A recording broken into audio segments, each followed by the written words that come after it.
अस्सलाम वालेकुम all the students and viewers, आपको वेलकम करते हैं सुप्रीम कोचिंग चैनल पे।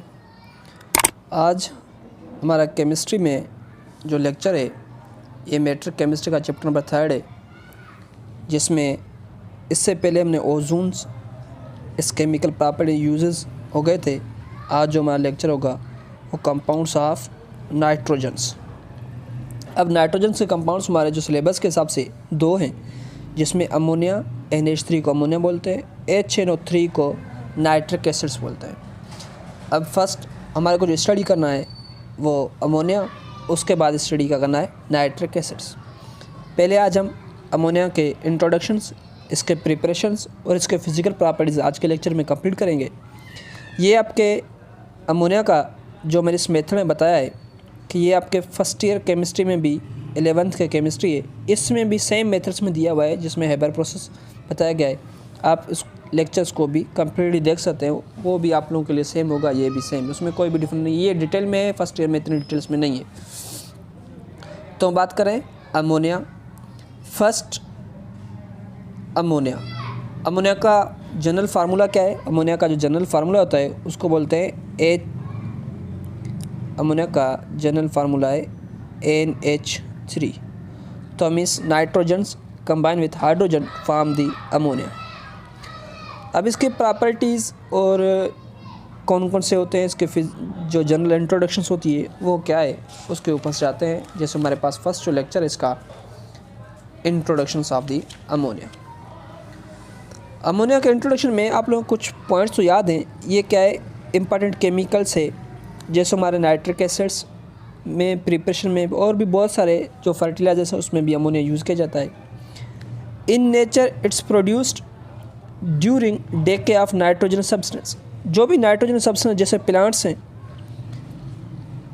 प्लांट्स के डीके होने से ये बिल्कुल कम्बज हमारे को मिलता है। अब ये कम्बज होना है मगर किस मेथड में? Absence of air. Absence of air means air की गैर मौजूदगी में उसको हीट किया जाए। किसको? नाइट्रोजन सब्सटेंस जैसे हीट हो जाते हैं, हीट होने के बाद वो क्या होता है? डिकम्पोज होते हैं। डिकम्पोज होकर क्या बनाते हैं? अमोनिया बना लेते हैं। अब उसका बाद इसमें क्या होती है? स्मॉल में be present in air, small traces में बी प्रेजेंट इन एयर।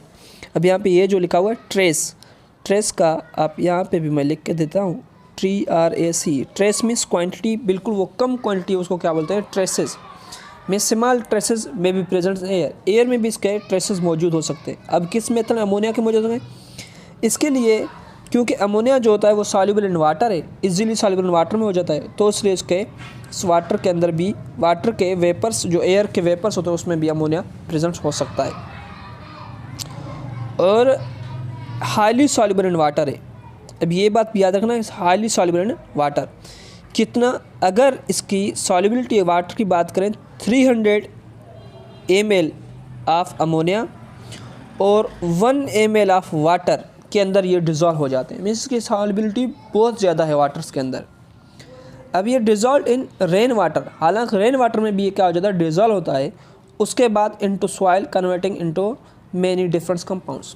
ये डिफरेंट कंपाउंड्स बन जाते हैं। जैसे हमारे पास नाइट्रेट्स हैं, ये जो सॉइल्स के अंदर मिलते हैं। दरअसल ये अमोनिया जो है किसमें? वाटर के साथ रिएक्ट करके वो गैस में कम्बस हो जाता है, वाटर के अंदर वाटर के साथ रिएक्ट करके उसके बाद वो सॉइल्स के अंदर चला जाता है, वो कन्वर्ट होता है, डिफरेंट कंपाउंड्स उसमें से बनते हैं। अब पहले तो प्रिपरेशन ऑफ अमोनिया की बात करेंगे। अमोनिया की जो प्रिपरेशन हमारे पास है वो 2 मेथड्स होते हैं। जो मेथड्स हमारे पास फर्स्ट है उसको बोलते हैं लेबॉरेटरी मेथड्स, आप ये भी बोल सकते हैं इन लेबॉरेटरी। और दूसरा जो है वो इंडस्ट्रियल मेथड से, इंडस्ट्री में किस तरीके से बनता है। ये जो इन लेबॉरेटरी किस मेथड में बनता है? Prepare by heating ammonium chlorides means salt of nitrogens. अब जैसे ही नाइट्रोजन्स के या अमोनिया के साल्ट्स होते हैं, अमोनिया के जो साल्ट्स होते हैं, साल्ट्स ऑफ दी अमोनिया के साल्ट्स में हमारे पास क्या होता है? अमोनियम क्लोराइड्स होता है। ये से अमोनियम क्लोराइड्स और भी बहुत सारे साल्ट्स हैं, मगर हमारे सिलेबस के सब अमोनियम क्लोराइड है। उसके बाद सेलेक्ट लाइम, ये दोनों को ammonium chloride with select Lyme's को हीट करते हैं तो ये किस में चेंज हो जाता है? डायरेक्टली ये चेंज होता है। हमारे पास जो रिएक्शंस होता है वो मैं आपको समझाता हूँ। यहाँ पे हमारे पास अमोनिया गैस फॉर्म में मिलता है। अब उसका रिएक्शंस मैं आपको लिख के समझाता हूँ ये किस मेथड्स में होता है। पहली बात आप लोगों को ये बात भी याद रखना चाहिए कि जो हमारे पास अमोनियम क्लोराइड्स ये भी क्या होता है, साल्ट होता है, सॉलिड फॉर्म में होता है। ये जो हमारे पास है ये भी सॉलिड होता है। और सेलेक्ट लाइम भी क्या होता है, सॉलिड। फर्स्ट इसको क्या करना चाहिए, ग्राइंड। ग्राइंड मीन्स बिल्कुल इनको डस्ट फॉर्म में लेके आना है। अब इसकी रिएक्शन की बात करें, इसका रिएक्शन किस मेथड में होता है, अमोनियम क्लोराइड NH4Cl, ये हो गया अमोनियम क्लोराइड। पहले किसके साथ रिएक्ट करेगा, कैल्शियम हाइड्रोक्साइड। स्लेक लाइम्स जो है कैल्शियम हाइड्रोक्साइड को बोलते हैं। अब जैसे ये रिएक्ट करेगा तो यहाँ पे हमारे पास जो प्रोडक्ट बन गए, पहले तो कैल्शियम क्लोराइड के साथ रिएक्ट करेगा, कैल्शियम क्लोराइड्स बनेगा। और उसके बाद हमारे पास हाइड्रोजन के साथ मिलकर क्या बनाएगा, वाटर। ये हो गया इसका। और उसके बाद जो इसका मेन प्रोडक्ट होता है अमोनिया, वो यहाँ पे बन जाता है थर्ड, जो होता है NH3। ये हमारे पास हो गया अमोनिया। अमोनिया किस फॉर्म में हो, गैस फॉर्म में होता है। इसको हम गैस फॉर्म में होता है, इसको हमको कंजर्व करना है, अदरवाइज़ ये इन्वायरमेंट में चला जाता है। पहले हम जाते हैं अपने बुक की तरफ, जो हमने ये प्रिपरेशंस की बात की, और उसके बाद जो भी पॉइंट्स हैं उसके बाद इंडस्ट्रियल प्रिपरेशंस बाद में समझेंगे। पहले हम बुक में चले जाते हैं, बुक में क्या क्या लिखा हुआ है, जिसमें अमोनिया एंड नाइट्रिक एसिड है। अमोनिया नाइट्रिक एसिड मैंने फार्मूला भी बताया था। Ammonia is very important chemical industry, chemicals है इन इंडस्ट्री के लिए। In nature ammonia is produce during the DK of nitrogenous matter in absence of air. Absence of air में जैसे heat हो जाते हैं, अगर ज़मीन के अंदर दबे हुए सब्सटेंस किस में चेंज हो जाते हैं, दूसरे सब्सटेंस में चेंज, वो क्या होता है, हीट हो जाते हैं, मगर वहाँ पे एयर मौजूद नहीं होता। इस मेथड में ये भी बनते हैं। Air is a result small trace of ammonia में बी प्रेजेंट इन एयर। इसकी वजह से अमोनिया के जो स्मॉल ट्रेस वो किस में मौजूद हैं, एयर में मौजूद हो सकते हैं। Due to great solubility of water, बहुत सॉल्युबिलिटी ऑफ वाटर में, it's repeatedly dissolve in the rain water. ये रेन वाटर में डिजॉल्व हो जाता है।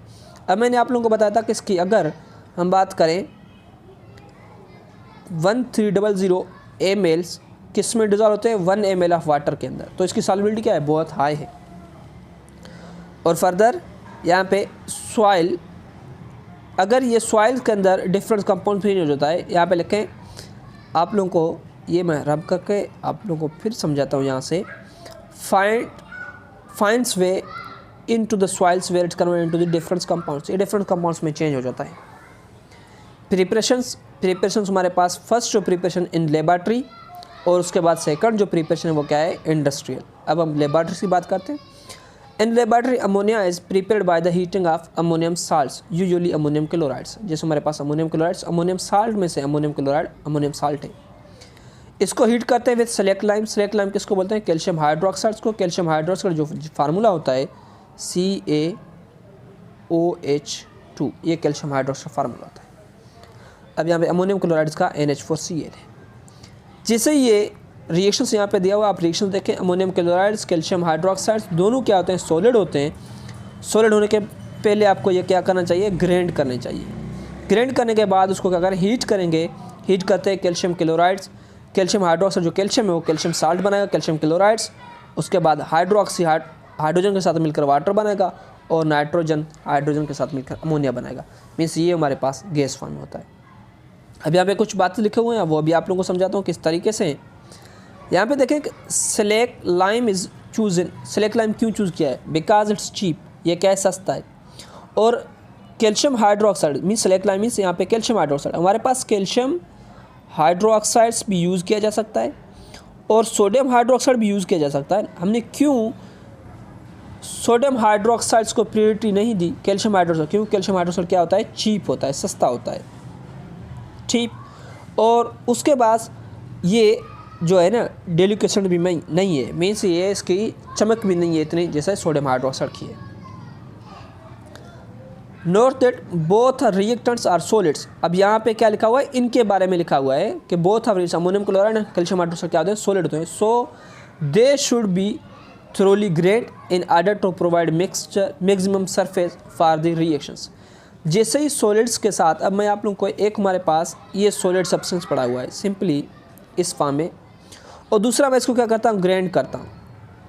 मीन्स इसको क्या करता हूँ, पाउडर फॉर्म में लेकर आता हूँ, ग्राइंड फॉर्म पाउडर फॉर्म में। अब मैं इसको भी डिज़ोल्व कर रहा हूँ वाटर में, और इसको भी डिजोल्व ग्राइंड उसके पाउडर में वो भी डिजोल्व करो। कौन जल्दी डिजोल्व होगा? वाटर के अंदर ग्राइंड फॉर्म, पाउडर फॉर्म जल्दी डिजोल्व होगा, ये सॉलिड जल्दी डिजोल्व नहीं होगी। क्यों? इसका वजह ये है कि इसका जो सरफेस एरिया होता है इंक्रीज़ हो जाता है रिएक्शन के लिए, तो इसलिए यहाँ पे surface area for the reaction increase होनी चाहिए।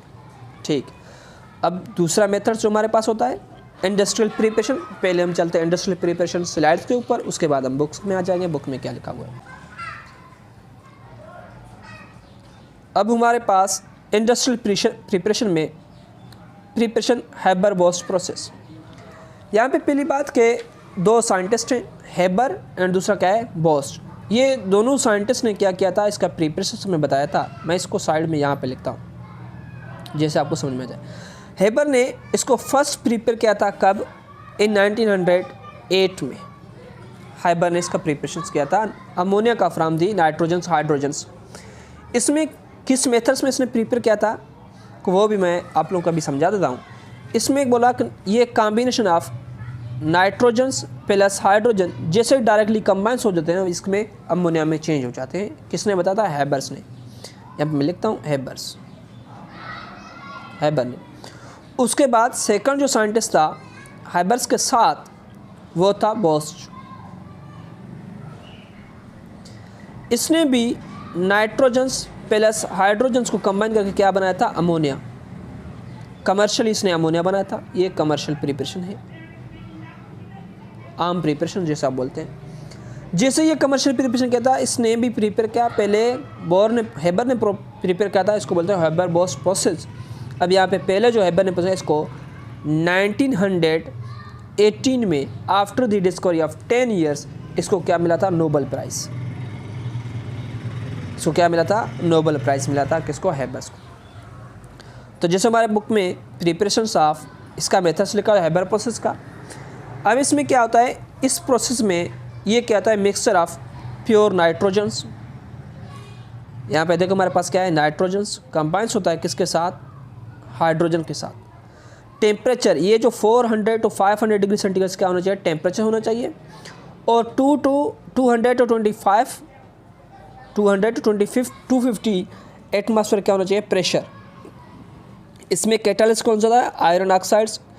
प्रेजेंस ऑफ ये aluminium oxide, potassium hydroxide, calcium hydroxide catalyst के तौर पर। मगर इन मेजर जो कंपाउंड्स है वो क्या है? आयरन ऑक्साइड से। ये क्या होता है? कैटालिस्ट के तौर यहाँ पे यूज़ किए जाते हैं। कैटालिस्ट का काम क्या हो जाता है कि जो एनर्जी ऑफ एक्टिवेशन तो उसको क्या करना? डिक्रीज़ करता है। तो यहाँ पे हमारे पास क्या बन जाता है? अमोनिया बन जाता है। ये होता है इसके प्रोसेस। अब यहाँ पे इसका एक मेथड्स भी दिया हुआ है इंडस्ट्रियल प्रिपरेशन में। इंडस्ट्रियल में प्रिपरेशन किस मेथड में किया जाता है वो भी मैं आप लोगों को यहाँ पे समझा देता हूँ, जिससे आप लोगों के लिए भी ईजी हो जाएगा। अब यहाँ पे देखें हमारे पास इसके दो मेथड्स हैं, 3 चेंबर हैं। 3 चेंबर पहला क्या है? Dry condenser chamber. ये हमारे पास ड्राई कंडेंसर चेंबर। उसके बाद कैटालिटिक चेंबर्स और उसके बाद हमारे पास क्या है? Absorption tower. ये हो गए इसके 3 मेथड्स। अब इसमें नाइट्रोजन एंड हाइड्रोजन डायरेक्टली आपस में क्या होंगे? कंबाइंस होंगे ड्राई कंडेंसर चेंबर्स में। जैसे ड्राई कंडेंसर चेंबर में चले जाएंगे तो हम इसको हीट करते हैं approximately 400 to 500 degree centigrade temperatures. जैसे बुक में यहाँ पे लिखा हुआ है 400। सो मैं यहाँ पे भी फिर भी आप लोगों को समझाने के लिए यहाँ पे लिख लेता हूँ, जिससे आप लोगों को ये इजी हो जाए। 400 to 500 डिग्री सेंटीग्रेड टेम्परेचर होती है। जैसे टेम्परेचर और प्रेशर कितना होना चाहिए? 200 to 250 degree, 200 to 250 atmosphere pressure होने चाहिए। अब ये जो रेड मैंने यहाँ पे लगाए हैं इसको, ये होते हैं आयरन कैटालिस्ट। ये हो गए आयरन कैटालिस्ट। इसमें जैसे यहाँ पे चला जाता है आयरन कैटालिस्ट में टेम्परेचर हमारा कितना होता है? 500 डिग्री सेंटीग्रेड टेम्परेचर होता है। जैसे ये नाइट्रोजन्स हाइड्रोजन्स कंबाइंस होते हैं इसमें चले जाते हैं तो ये क्या होते हैं? हीटअप्स होते हैं। वो आयरन कैटालिस्ट दोनों को कंबाइंस करके रिएक्शन करवाता है, जिसमें से हमारे पास क्या बन जाता है? अमोनिया। अब अमोनिया इस चेंबर्स में यहाँ से इस तरीके से चला गया और यहाँ पे आयरन कैटालिस्ट की प्रेजेंस में ये क्या करता है? रिएक्ट करता है नाइट्रोजन हाइड्रोजन। इसको बोलते हैं कैटालिटिक चेंबर। अब कैटालिटिक चेंबर में से ये किस में चला जाएगा? एब्जॉर्प्शन टावर में।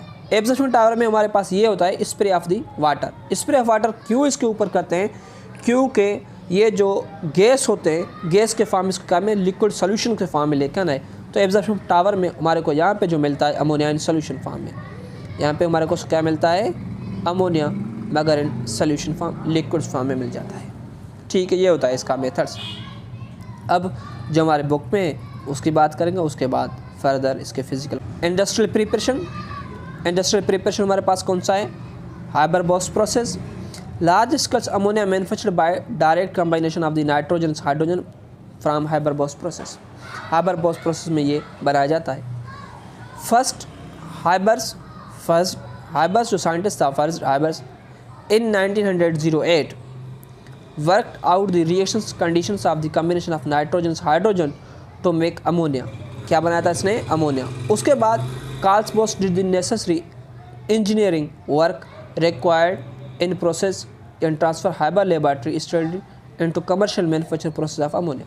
Commercial manufacture process of ammonia जो प्रिपेयर किया था वो किसमें, कार्ल बोस था उस मेथड्स में। अब इसलिए इनका दोनों का नेम्स के हिसाब से इनको दोनों का नेम हाइबर-बोस प्रोसेस किया जाता है। और हाइबर्स को कब प्राइज़ मिला था, इन 1908 में, 1918 में इसको क्या मिला, नोबेल प्राइज़ मिला था। In process mixture of pure nitrogens and hydrogen in ratio of 1:3। अब वो 1:3 क्यों है, क्योंकि यहाँ पे आप देखें इसका 1 मोल है नाइट्रोजन का और हाइड्रोजन कितने 3 मोल्स हैं, तो 1:3 है। Volumes allow to reacts. The basic problems of the ammonia synthesis in reversible reactions can be described as. अब यहाँ पे देखें ये क्या है, ये जो एरो दिया हुआ है ये रिवर्सिबल रिएक्शंस के लिए है। किसके लिए, रिवर्सिबल रिएक्शंस। तो इस मेथड्स का अगर कहीं पर भी एरो आप लोगों को दिखने में आ जाए तो ये क्या होता है, रिवर्सिबल रिएक्शंस के लिए। अगर यहाँ से हमारे पास एक्स वाई, एक्स अगर इसकी कंडीशंस फेवरेबल होंगे वाई बनने के लिए वाई में चला जाएगा, अगर वाई की कंडीशन फेवरेबल है एक्स बनने में तो एक्स में चला जाएगा इस मेथड्स में। तो नाइट्रोजन हाइड्रोजन के साथ अगर 400 to 450 डिग्री सेंटीग्रेड टेम्परेचर और 200 to 250 atmosphere pressure in kettles के प्रेजेंस में तो ये अमोनिया बनाएगा। अगर इसकी टेम्परेचर इंक्रीज़ हो गई तो टेम्परेचर इंक्रीज़ होने के ये बैकवर्ड चला जाएगा। तो मीन्स अमोनिया से नाइट्रोजन हाइड्रोजन में पैदा जाए डिकम्पोज होगा, क्योंकि ये रिएक्शंस क्या है, एक्सोथर्मिक रिएक्शन, इसमें से एनर्जी रिलीज होती है। तो यहाँ पे देखें, to get maximum yield of ammonia optimum conditions जो है temperature 400 to 450 degree centigrade temperature and pressure 200 to 250 atmosphere pressure होनी चाहिए। कैटालिस्ट हमारे पास क्या है, ferric oxides and also small amounts of aluminium oxides, calcium oxides and potassium hydroxide required. Ammonia this obtains is liquefied by cooling. The unused gas are required over catalyst for the further reactions, further formation of ammonia. अब यहाँ पे जो भी unused gas जैसे nitrogen या hydrogen unused gas हैं वो किस में चले जाएंगे, कि यहाँ पे जो हमारे पास कौन सा मेथड्स था, कैटालिस्ट चेंबर, कैटालाइट चेंबर में वो कैटालिस्ट के साथ रिएक्ट करके फर्दर अमोनिया, ज़्यादा अमोनिया बनाएंगे, means more quantities of ammonia. Millions of tons of ammonia are prepared by the annually by this methods described industrial preparation of ammonia by Haber process. Haber process में millions of tons जो ammonia prepare किया जाता है ये industry में भी use किया जाता है। अब यहाँ पे इसका मेन मेथड दिया हुआ है वो अब मैं आप लोगों को समझाता हूँ। ये चेम्बर्स है, हाइड्रोजन्स किसके साथ कंबाइंस होता है, हाइड्रोजन्स और नाइट्रोजन इस चेम्बर में चले, इसको ड्राई एंड कंडेंसर चेम्बर्स बोलते हैं। इसके साथ नाइट्रोजन हाइड्रोजन आपस में कंबाइंस होकर यहाँ पे टेम्परेचर आप 400 to 500 डिग्री सेंटीग्रेड टेम्परेचर होती है। जैसे यहाँ से चले जाते हैं ये आपस में कुछ तो कंबाइंस होते हैं, अगर कंबाइन भी नहीं हो तो कैटालिस्ट क्या होना है, कंबाइंस करने में हेल्प करेगा। फर्दर कैटालिस्ट चैम्बर्स में होकर ये ड्राइंग स्प्रे एब्जॉर्प्शन टावर में चला जाएगा। एब्जॉर्प्शन टावर में क्या है कि हमारे पास स्प्रे ऑफ वाटर है, तो यहाँ से आप इसको यहाँ पे लिखा हुआ है spray of water. Spray of water क्या करता है उसके ऊपर, तो ये सोल्यूशन फॉर्म में चला जाता है, अमोनिया डिजॉल्व हो जाता है, अमोनिया सोल्यूशन बना लेता है। तो ये हमें फर्दर सेपरेट करके इस मेथड्स में हमारा मिल जाता है। अब आपके बुक में एक एक्टिविटी लिखा हुआ है अमोनिया फाउंटेन, ये आप खुद भी कर सकते हैं। इसका मेथड्स अमोनिया फाउंटेन ये एक्टिविटी ये लैब का प्रैक्टिकल के तौर समझाया जाता है। अगर आप लोग को ये स्टडी करने समझ में ना आ जाए फिर मेरे से पूछ लो, मैं आपको समझाऊँगा। तो अब चलते हैं फिजिकल प्रॉपर्टीज ऑफ अमोनिया में। अमोनिया क्या है, कलरलेस गैस है, पेंगुइन स्मेल है, मीन्स जैसे कि आप लोग को गटर के साइड से चले जाते हैं तो उसकी कितनी बेकार और बदबू स्मेल्स होती है, इसके भी इतनी बदबू स्मेल्स होती है। और ये क्या होता है, पॉइजनस होता है, अगर एक्सेस में हो तो इफेक्ट द रिस्पायरेटरी सिस्टम, हमारा जो रिस्पायरेटरी सिस्टम है इसमें इफेक्ट कर लेता है। Solubility highly soluble in water है 1300 means 1300 ml 1 ml of water के अंदर डिज़ोल्व हो जाता है। और उसके बाद ये क्या होता है, बेसिक है। बेसिक मीन्स अल्कलाइन है। रेड लिटमस को ब्लू लिटमस चेंज करता है। इसका एग्जांपल्स मैं आप लोग यहाँ पे समझाता हूँ कि सिंपली यहाँ पे हमारे पास अमोनियम सॉल्यूशन मौजूद है। यहाँ पे हमारे पास क्या है, लिटमस है जिसका कलर्स, ये लिटमस एक पेपर्स होता है जिसका कलर्स क्या होता है, हमारे पास फर्स्ट जो इसका कलर होता है वो रेड भी होता है और ब्लू भी होता है। अगर ये रेड इसमें इंटेक करेंगे तो उसके बाद आप देखेंगे इसका रेड में से कलर किस में चेंज हो रहा है, ब्लू में कलर चेंज हो रहा है। तो मीन्स यहाँ पे शो कर रहा है कि जो अमोनिया है वो क्या है, बेस है। फर्दर इसकी जो कंसनट्रेशन अमोनिया, इसको commonly known as 880 ammonia, 880 ammonia, और उसकी डेंसिटी क्या है 0.88 ग्राम पर सेंटीमीटर क्यूब इसकी डेंसिटी है। अब जैसे हमारे बुक्स में कुछ पॉइंट्स लिखे हुए हैं वो जाके स्टडी करते हैं, सेम होते हैं मगर फिर भी बुक की स्टडी आप लोग को अच्छी तरीके से समझ में। क्या है, कलरलेस गैस है। और उसके बाद पेंगुइन सेमेल है। Ammonia is a poisonous on large scale, large quantity poisonous होता है, रेस्पिरेटरी सिस्टम का इम्पेक्ट करता है। हाईली सॉल्युबल इन वाटर, अब 1300 ml 1 ml ऑफ वाटर में सॉल्युबल है 0 डिग्री सेंटीग्रेड टेम्परेचर पे। अल्कलाइन है, बेसिक है, रेड, इसमें रेड लिटमस को ब्लू में चेंज कर देता है। Ammonia easily liquefied into the colourless liquid ordinary temperature by compression. इसको ऑर्डिनरी कंडीशन टेम्परेचर को हम इसको कंप्रेस करके इसमें लिक्विड्स में चेंज कर सकते हैं। और concentration solutions of ammonia commonly known as 880 ammonia, इसकी डेंसिटी जो है 0.880 ग्राम पर सेंटीमीटर क्यूब है। And contents 35% by mass of the ammonia. अगर कंसनट्रेटेड सॉल्यूशन ऑफ अमोनिया की बात करें उसमें 35% of ammonia by mass of ammonia होती है। यहाँ तक हो गया इसका टॉपिक्स। उसके बाद उसकी केमिकल प्रॉपर्टीज कुछ रिएक्शंस होते हैं। केमिकल प्रॉपर्टीज में reactions with water, reactions with acid, reaction with chlorine gas होता है, और as a reducing agent and reaction with carbon dioxide. ये सारे रिएक्शंस में ये हम नेक्स्ट लेक्चर में इंशाल्लाह कंप्लीट करेंगे। और उसके बाद हमारे पास जो बच जाता है वो क्या है, नाइट्रिक एसिड की प्रिपरेशंस, और उसके बाद फर्दर इसकी केमिकल प्रॉपर्टीज़, वो भी इंशाल्लाह 2 लेक्चर्स में कवर होंगे। ओवरऑल रिमेनिंग 3 लेक्चर्स में ये हमारा जो चैप्टर्स है ये भी इंशाल्लाह अपने पॉइंट हो जाएगा। अगर हमारा पढ़ाने का मेथड आप लोग को अच्छा लगे तो हमारे चैनल को सब्सक्राइब करना और अपने दोस्तों से शेयर करना, हमारे वीडियोज़ को लाइक करना, कमेंट करना मत भूलें। आज के लिए हम यहीं पे रुकते हैं। थैंक यू, अल्लाह हाफ़िज़।